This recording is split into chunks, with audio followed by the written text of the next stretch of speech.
श्रीमद् भगवद गीता अध्याय 4 श्लोक 13। और जैसा कि हमने श्लोक 12 में समझा कि जो व्यक्ति बाहर कुछ पाना चाहता है, जिसकी कामना होती है, वो प्रकृति की पूजा करता है या देवी देवताओं की पूजा करता है, वो कृष्ण की पूजा नहीं करता है, वो कृष्ण या गीता को नहीं पढ़ता है। ठीक है, तो उन्होंने कहा कि तुम जो करोगे, प्रकृति की पूजा करोगे तो तुम्हें कुछ मिल जाएगा, लेकिन पूर्णता नहीं मिलेगी। तुम्हारी मनोकामना तो पूरी हो जाएगी, लेकिन पूर्णता नहीं मिलती है। पूर्णता सिर्फ कृष्ण के पास आने से ही मिलती है, गीता पढ़ने से ही, मतलब आत्मज्ञान होने से ही मिलती है।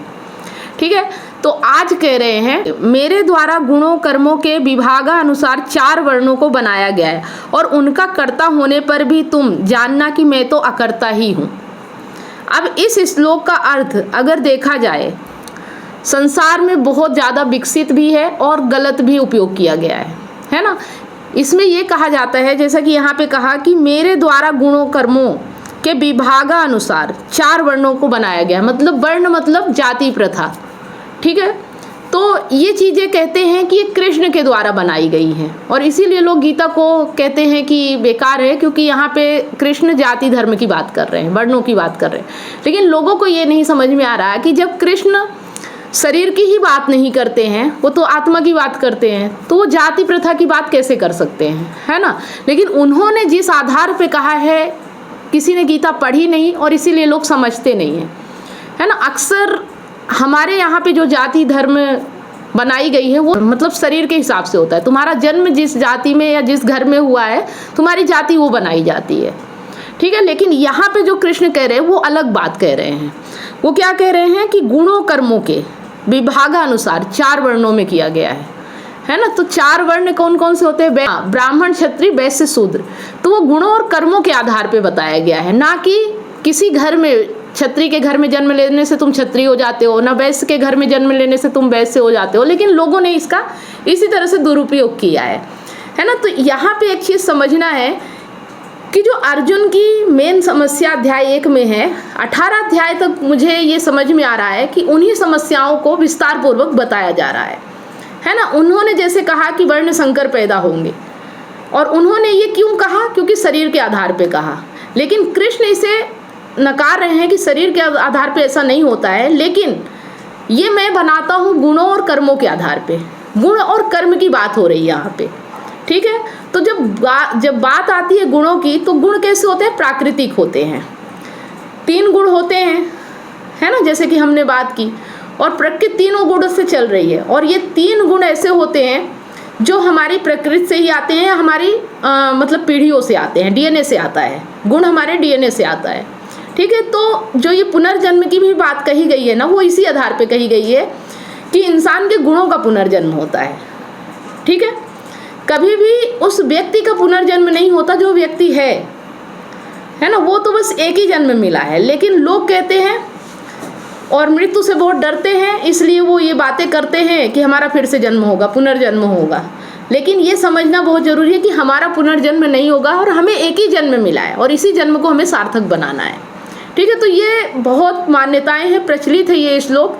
लेकिन यही है कि गीता के जितने श्लोक प्रचलित है, उनका सबका दुरुपयोग किया गया है, सबकी गलत धारणाएं बनाई गई हैं, और गलत तरीके से उनका पालन किया जा रहा है। ठीक है, तो हमें ये समझना है कि कृष्ण ने यहाँ क्या कहा है। तो देखो, जो हमारे गुण होते हैं ना, जो हमारे डीएनए से आते हैं, उन पे कुछ हद तक हमारा अधिकार नहीं होता। आपकी हाइट कितनी है, आपका रंग कैसा है, ये सब चीज़ें आपके ऊपर डिपेंड नहीं होती, ये आपके गुणों से होता है। मतलब कुछ हद तक आप ठीक कर सकते हो जो ऊपरी है, लेकिन जो आपके डीएनए में ही है, उस चीज़ को आप सही नहीं कर सकते हो, तो वैसा ही रहेगा। तो आपके अधिकार में क्या है? सिर्फ कर्म करना, है ना। हमेशा यही बात करते हैं, और इंसान अपने कर्मों से ही उसकी जाति डिसाइड होती है। मतलब कर्म कैसे हैं? जैसे हम बोलते हैं ना कि शादी उसी व्यक्ति के साथ करना चाहिए जो हमारी जाति धर्म का, है ना। आज के समय में हम बोलते हैं ना कि अंतरजाति विवाह, मतलब अब अंतरजाति विवाह होने लगा है। पहले जाति में होता था, तो ना आज अंतरजाति विवाह सही है, और ना जाति में होता था वो भी सही नहीं है, दोनों सही नहीं है। क्यों? क्योंकि यहाँ पे भी हम अंतरजाति मतलब कि अपनी जाति का नहीं होना चाहिए, सिर्फ इतना हम देखते हैं। अंतरजाति मतलब कहा यह गया है कि अपनी जाति का मतलब है कि तुम्हारे जैसे विचार होने चाहिए, तुम्हारे जैसे कर्म होने चाहिए, तब किसी से हमारा रिश्ता होना चाहिए, है ना। तो यहाँ हमने अगर हम जाति प्रथा को नहीं मानेंगे तो अंतर जाति करेंगे, पर करेंगे उसी तरह से। कोई फर्क नहीं है, चाहे तुम अपनी जाति में कर लो चाहे अंतर जाति विवाह कर लो, कोई फर्क नहीं पड़ता है। फर्क ये पड़ता है कि तुम जिस व्यक्ति के साथ संबंध बना रहे हो या जिस व्यक्ति के साथ रिश्ता रख रहे हो, उस व्यक्ति के गुण कैसे, उस व्यक्ति के, चलो गुणों को छोड़ो, विचार कैसे, उसके कर्म कैसे हैं। वो अपने कर्मों से बड़ा होना चाहिए, महान होना चाहिए, है ना। तो यहाँ पे हमारे कर्मों की बात की गई है और कर्मों पे ही हमारा अधिकार है और कर्म हमारे चुनाव से होते हैं, है ना। चुनाव तुम्हारा नीचा भी हो सकता है और ऊंचा भी हो सकता है। अगर तुमने नीचे कर्मों का चुनाव किया तो तुम्हारी जाति नीची हो गई, अगर तुमने ऊंचे कर्मों का चुनाव किया तो तुम्हारी जाति ऊंची हो गई।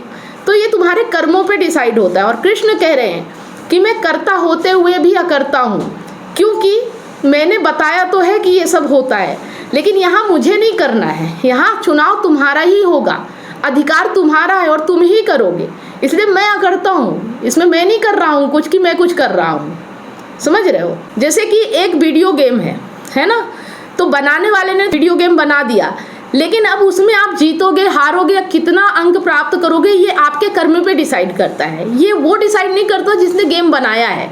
उसी तरह से कृष्ण ने कह तो दिया कि कर्मों के हिसाब से वर्ण डिसाइड होता है, 4 वर्ण होते हैं, लेकिन ये उस व्यक्ति के कर्म पे डिपेंड करता है कि उसे कौन सा वर्ण मिलेगा, वो क्या है। मतलब एक ही व्यक्ति 4 वर्ण का हो सकता है, ऐसा नहीं है कि अलग अलग व्यक्ति होंगे 4 वर्ण के, एक ही व्यक्ति 4 वर्ण का हो सकता है। जब वह युद्ध भूमि में डट के खड़ा है तो वो क्षत्रिय है, ठीक है। हाँ, जब उसके अंदर आत्मज्ञान है और जब वह चीज़ों को समझ पा रहा है तो वह पंडित हो गया। जब वह व्यापार कर रहा है या संसार के तल पे काम कर रहा है तो वैश्य शूद्र हो गया, ठीक है। तो अगर हमें डिसाइड भी करना है ना, तो इंसान के कर्मों के हिसाब से करना है। जब वही व्यक्ति सोया हुआ है वो तमोगुणी हो गया, जब वही व्यक्ति अपनी कामनाओं के पीछे भाग रहा है वही रजोगुणी हो गया, और जब वही व्यक्ति कामनाओं से परेशान हो गया, थक गया, ऊब गया, तो वही व्यक्ति सतोगुणी हो जाता है, ठीक है। तो एक ही व्यक्ति के 4 वर्ण हो सकते हैं, ये चीज़ हमें समझना है। और इसे हमें सांसारिक तल पे जो बातें कही जाती है, अगर हम उस पर फंस के रह गए तो फिर हमारे जीवन में दुख के अलावा कुछ और नहीं मिलता हमें, ठीक है। जो ये संसार ने डिसाइड किया है कि जिस घर में तुम जन्म लिए हो उस हिसाब से तुम्हारी जाति डिसाइड होगी, और जो तुम्हारे घर में कर्म चल रहा है उसी कर्म को तुम भी आगे बढ़ा रहे हो तो तुम उसी हिसाब से तुम्हारा कर्म भी होगा, ठीक है। तो ये चीज़ें हमें समझना होगा कि यहाँ कृष्ण कह रहे हैं कि गुण पे तो चलो अधिकार हमारा नहीं है, लेकिन कर्म पे हमारा अधिकार है। और हमारे जीवन में हमारे जो वर्ण हैं वो हमारे कर्मों के आधार पे ही डिसाइड होंगे, ना कि हमारे जन्म के आधार पे। हमारा जन्म कैसा भी हुआ है, ठीक है, वो ज़्यादा से ज़्यादा हमें हमारे गुणों के तल पे प्रभावित कर सकते हैं, ठीक है। आप छोटे हो तो आप लंबे नहीं हो सकते हो, ये आपको मानना पड़ेगा कि ये आपके जन्म आपके गुणों के कारण हुआ है, ठीक है। लेकिन अब आप उसी आकार, उसी गुण में, उसी रूप रंग में अब आप क्या कर सकते हो, आपकी चेतना कितनी विकसित हो सकती है, आपका चुनाव कैसा हो सकता है, ये आपके ऊपर डिपेंड करता है। ये चीज़ें पीछे से नहीं आती है, ये अभी और इसी पल आपके साथ होता है। प्रेजेंट में जो चुनाव होता है ना वो आपका होता है और उस पर किसी और का अधिकार नहीं होता है, ये सिर्फ आपको ही करना है, ठीक है। आ रहा समझ में। तो यहाँ पे समझने की बात है कि जो लोग कृष्ण को कह रहे हैं कि वर्ण का निर्माण उन्होंने किया है तो वो कर्मों के हिसाब से कर रहे हैं, ठीक है। लेकिन जो पब्लिक है, जो जनता है, जो सांसारी आदमी है, मतलब जन्म के हिसाब से करता है, ठीक है। और यही चीज़ें लोगों के लिए बंधन बन जाता है। अगर आप कृष्ण पे दोष भी लगाते हो तो आपने एक चीज़ तो पकड़ ली कि कृष्ण ने जाति वर्ण की व्यवस्था की इसलिए कृष्ण ही दोषी है, ठीक है। लेकिन कृष्ण तो निष्कामता की भी बात करते हैं, कृष्ण तो आत्मज्ञान की भी बात करते हैं, तो क्या आप उसे भी अपनाते हो? नहीं अपनाते हो। मतलब आपको जो सही लगता है और जो आपके लिए सरल होता है, उपयोगी लगता है, उसे आप पकड़ लेते हो, और जो चीज़ें आपको मेहनत लगती है, जो चीज़ें आपको तोड़ती हैं, उस चीज़ को छोड़ देते हो। अगर गीता की बात समझ रहे हो तो पूरी समझो, और अगर गीता की बात नहीं समझ में आ रही तो फिर इस एक श्लोक को लेके क्यों इतनी धारणाएं और मान्यताएं बनाई गई, ठीक है। आ रहा समझ में। और हमारे जीवन की विडंबना और सारी परेशानी ही यही है कि हम बिना जाने समझे, बिना गीता पढ़े, सिर्फ लोकमान्य बातों पे, जो समाज ने कह दिया, जो परंपरा ने कह दिया, जो हमारे पूर्वजों ने कह दिया, हम एकदम से मान लेते हैं और यही आंख बंद करके मान लेने से ही हमारी ज़िंदगी बर्बाद हो जाती है।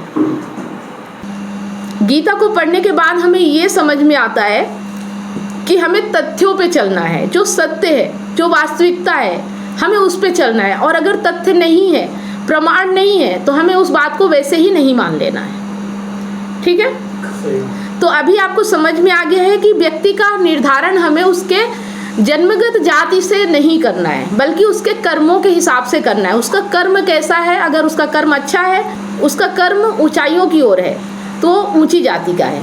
अगर उसके कर्म निम्न है, निचले स्तर के हैं, तो वो छोटी जाति का है।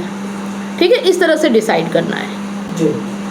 तो ये भी समझना है कि इंसान दो तरह से बनता है, एक अपने गुणों से और एक अपने कर्मों से। गुण होते हैं जो उसके डीएनए से आते हैं और जिनका पुनर्जन्म भी होता है, लेकिन इंसान का पुनर्जन्म नहीं होता है। उम्मीद करती हूँ कि इस श्लोक का अर्थ आप लोगों को काफ़ी अच्छे तरीके से समझ में आया होगा और अपने जीवन में इसे ज़रूर अप्लाई करेंगे। अगर आपका कोई सवाल है इस रिलेटिव तो आप हमें कमेंट के माध्यम से कर सकते हैं। वीडियो कैसा लगा ये भी ज़रूर बताएं। वीडियो अच्छा लगा तो लाइक करें, ज़्यादा से ज़्यादा इसे शेयर करें। मिलते हैं नेक्स्ट वीडियो में, तब तक आप सभी लोगों को वीडियो अंत तक देखने के लिए बहुत बहुत धन्यवाद।